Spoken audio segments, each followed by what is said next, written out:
Lamball. A walk up a hill tends to end with this pal tumbling back down. This causes it to become dizzy and unable to move, making it easy to capture and kill. As a result, this pal has tumbled down to the very bottom of the food chain itself. Ah, Lamball, such a tragic creature. I don't think they're that weak to begin with. You know, if you believe in it, you can make a strong Lamball.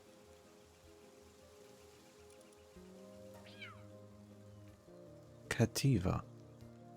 At a glance, it appears full of confidence, but it is in fact weak and cowardly. Being toyed with by a Cattiva is in many ways the greatest of disgraces. I mean, cats love to toy with others, so that checks out. But Cattivas can be menacing if you're not careful.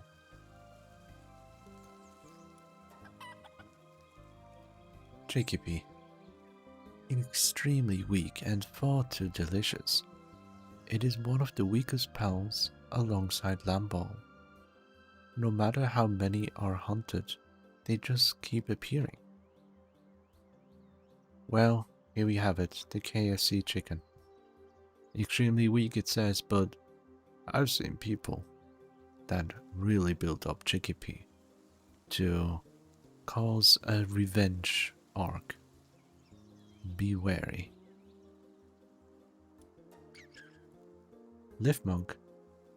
Intelligent as a 5 to 7 year old human child. It makes a wonderful partner, but there have been more than a few cases where they have killed their master after learning to use weapons. This is dark. Make sure to treat your pals well, because if they know how to use weapons, you're not safe anymore. Fuack. Using its own body water, this pal can create waves anywhere. Its body serves when in a hurry, but the resulting speed often ends in a fatal collision. It's pretty impressive that he can do that, but at the same time, many children are known to run like the wind, but not knowing how to stop until they hit their face. Avoid fox. They are weird.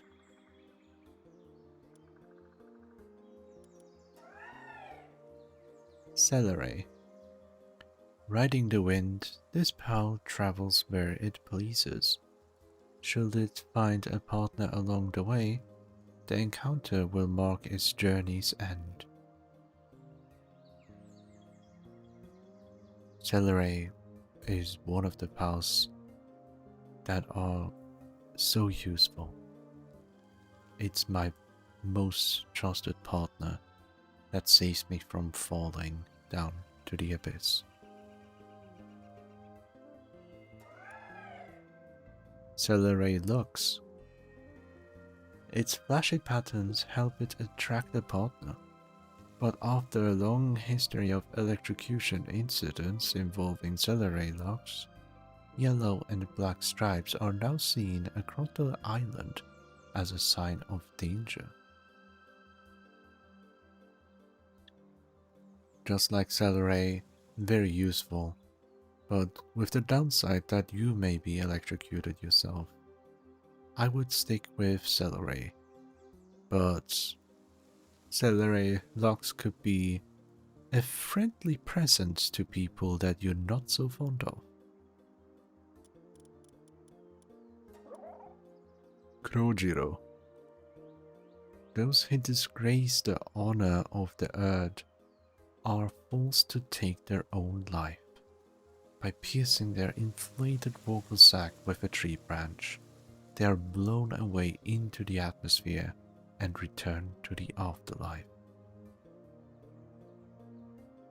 Oh, that is one of the most extreme log entries I've read so far. I would be very careful with these guys. Make sure to give them all their needs met, okay? You don't want to see what happens. Yeah. Glad we're on the same page. Moving on. Herbil. When in doubt, punch it till it wags.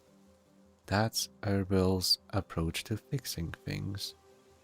With strength perfectly tuned for humans, sometimes just one punch is enough to restart a stopped heart.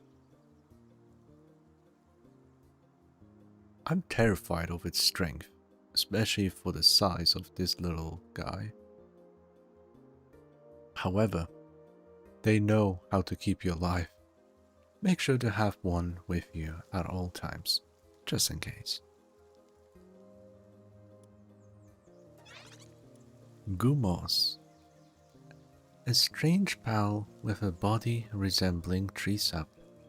It gradually loses strength if it has nothing to cover its body with, eventually rotting away. So, what we learned today is never, never under any circumstance give Gumoss a bath. Make sure it's on a beautiful, natural floor. It's like a Hoover. Yeah? Yeah. Be careful with Gumoss. Be gentle.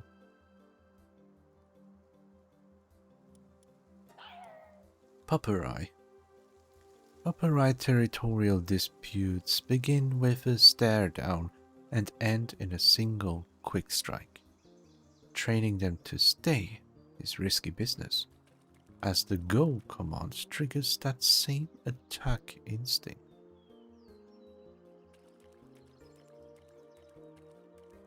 Yeah, best thing you can do is not to train them to stay. Just train them to constantly follow, or if you want them to stay, we can find a loophole, you know? What I did was telling my Pupperai to walk around in circles slowly until I come back, and if it's tired, it should rest. It works every single time. Clovee. Some individuals once had 3 or more leaves on their foreheads. Regarded as symbols of good fortune, those with more leaves were heavily hunted, leading the species to evolve fewer leaves over time. Ah, humans once again. I know what my next goal is. Yeah, these poor little creatures.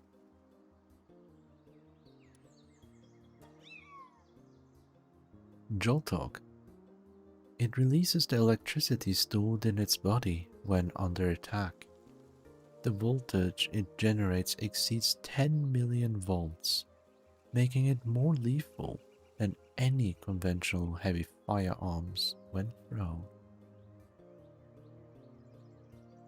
That's what they say, but why does my Jolthog not generate that much volt when I need it?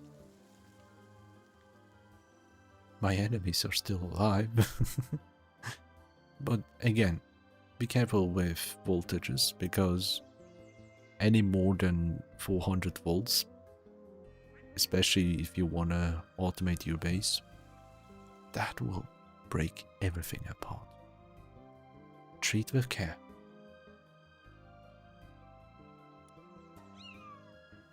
Jolthog Cryst. It releases the cold air stored in its body when under attack. The frigid blast it radiates is cold enough to freeze the surrounding air and easily pierces through any attacker's body. Now these bad boys, the crystal version of Jolthog, they are amazing. You can use them to cool your drinks and enjoy a beautiful one in the middle of the heat of summer.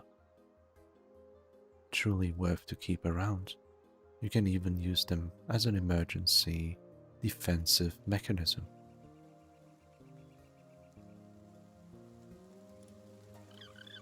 Pengullet. The feathers of this pal have all but disappeared, but sadly, its desire to fly has remained as strong as ever. Even now, it tries to fly again in any way it can.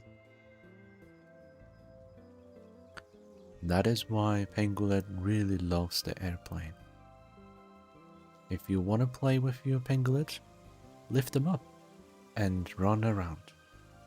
They will love you for it.